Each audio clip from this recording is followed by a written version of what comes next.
Nancy Drew, Weirdness at Waverly Academy. A story by Arglefumph. Chapter 9. The Sampler in the Corner. Nancy left Mel's room.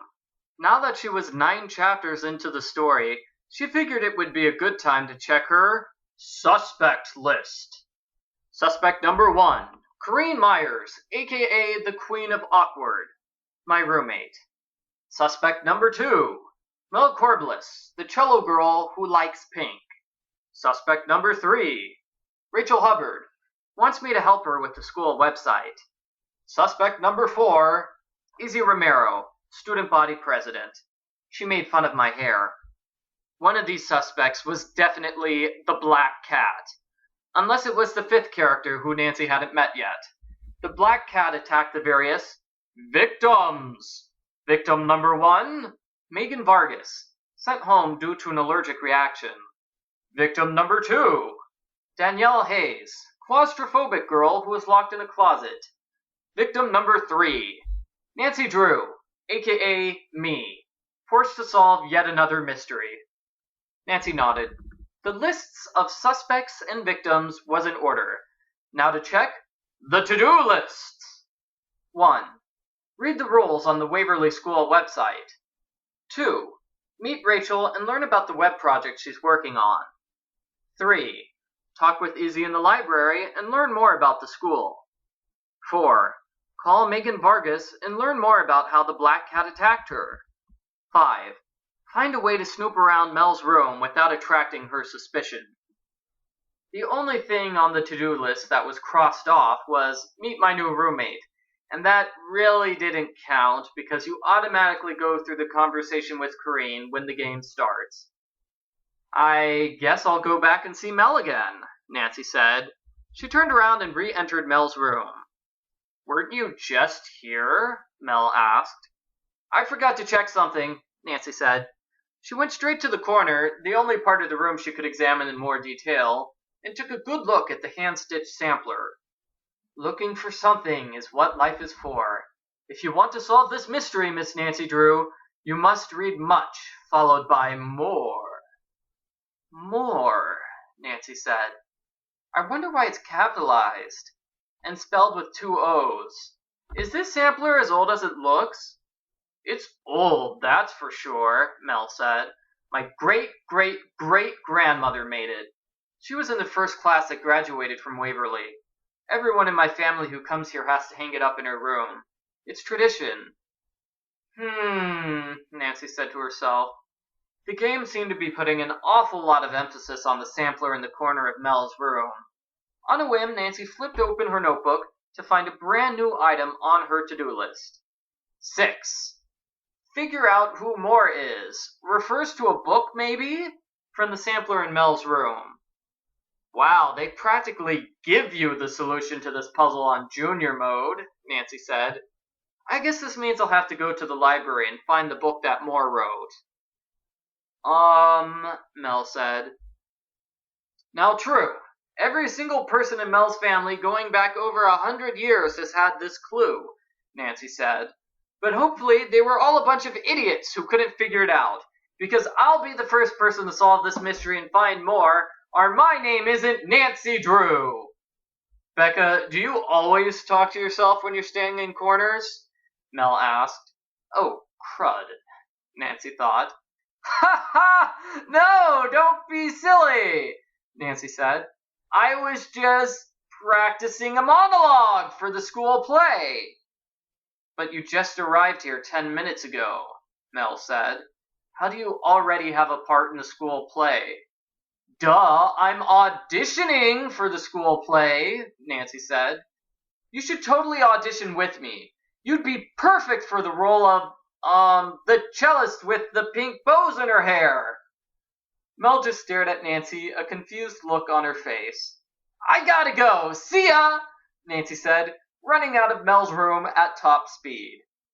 Nancy wiped off some sweat as she walked down the stairs near Mel's room.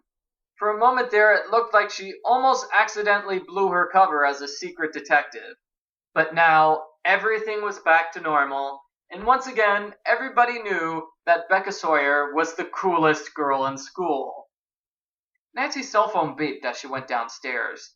She picked it up to read a text that was sent to everyone in the dorm. New girl Becca S. is kind of a spaz.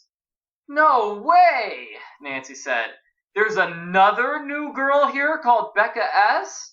What a crazy coincidence! Chapter 10, The Special Collections Cabinet. Nancy entered the school library for the first time. It was everything a modern school could ask for in a library. Lots of room, over 300,000 items in the collection, study areas, and only one computer? Nancy asked. A school this big, and they have only one computer. Nancy sighed. She had to read the Waverly Student Handbook online, so she sat down in front of the computer. It only had two icons, one for the school website and one for the library catalog. Nancy clicked on the school website. An error screen popped up, telling her that the site was blocked unless she had the right password. You have got to be kidding me, Nancy said. The school computer couldn't do anything besides visit two websites, and one of those websites was blocked. What kind of school prevents its own students from visiting the school's website? Fortunately, the library catalog website was working. Nancy did a search for more, and she discovered that The Story of Four by Madeline Moore was currently inside the Special Collections cabinet. Nancy walked over to the cabinet. The book was clearly on display.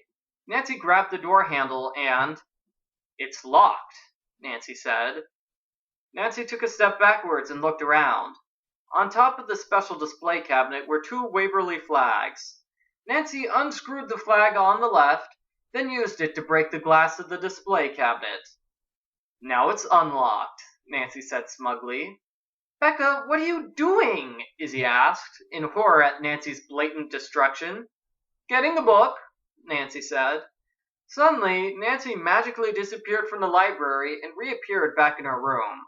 Her cell phone beeped, and she saw a text from Paige Griffin, the floor monitor, telling her that she got 3 demerits for destroying school property.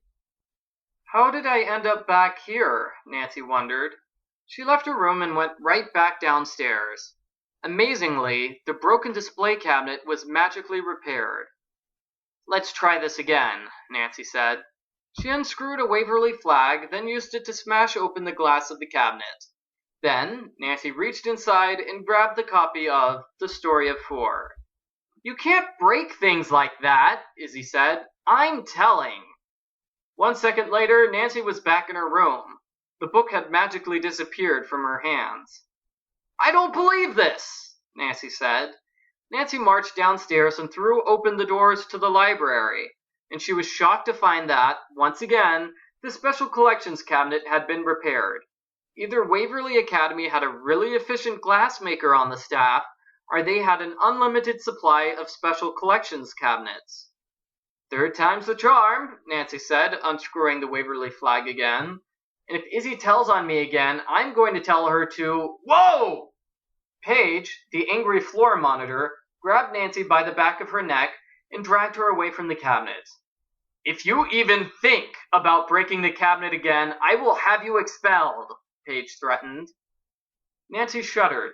She had never seen Paige before, and from up close, the girl looked like Nancy's friend George, mixed with a gorilla. Fine, Nancy said. I'll open the cabinet the normal way by finding a key. Sheesh. Chapter 11, The Internet Password. Nancy frowned. The trip to the library had proved rather useless. The book she wanted was locked in a special cabinet, and she couldn't use the school computer until the student body president gave her the right internet password. Fortunately, Izzy Romero was the student body president, and she was inside the library studying. Sure, Izzy made fun of Nancy's hair earlier, but maybe Izzy would be helpful now. Bonjour, Izzy said. Unfortunately, that and chouette alors are the only French I know. Hey, my condolences on your roommate assignment. You know, it might not be too late to get it changed. Nancy shrugged. She was only going to be investigating here for a few days, so it wasn't like the roommate situation was permanent. Yeah, back in France I had my own room, all to myself, Nancy said. But Corinne doesn't seem that bad. At least she never made fun of my hair. Hey, that comment I made about your hair being on fire was just a joke, Izzy said. Don't tell me you got offended by that. Oh, I'm not offended, Nancy said. I'm just saying, Corinne probably has some friends you don't know about. No, Izzy said. Corinne doesn't have any friends. Last I heard, only 2 people have added her on Facebook, and they were both her relatives. Oh, ouch, Nancy said. I didn't know she was that unpopular. But look, don't worry, Izzy said. Everybody knows rooming with Corinne wasn't your idea. As long as you don't hang out with her, nobody's going to hold it against you. Just out of curiosity, who's your roommate? Nancy asked. My roommate's Leela Yadav, Izzy said, athletic superstar and savior of Waverly's athletic program. We actually get along fine. Probably because we're pretty much equals. Everyone knows who she is, and everyone knows who I am. Izzy's kind of full of herself, Nancy thought. A word to the wise, Izzy said. Avoid hanging out with your roommate as much as possible. Okay, I get the picture, Nancy said.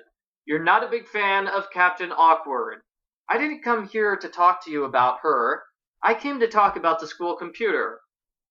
The school computer? Izzy asked. Yeah, it says I can't use the internet until I get a password from you, Nancy said. That's right, Izzy said. Unfortunately, I need to finish this DNA model before I can give it to you. Too bad, huh? Nancy didn't like the tone of Izzy's voice. It was the same tone of voice other people used when they wanted Nancy to do their chores. Sure, it's too bad, Nancy said.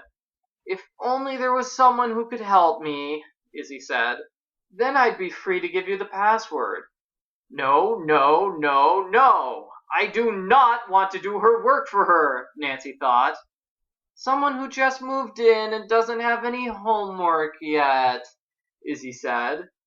Someone like me? Nancy asked. Good thinking, Firehair, Izzy said. Sure, you can do my DNA project for me. No! Nancy screamed.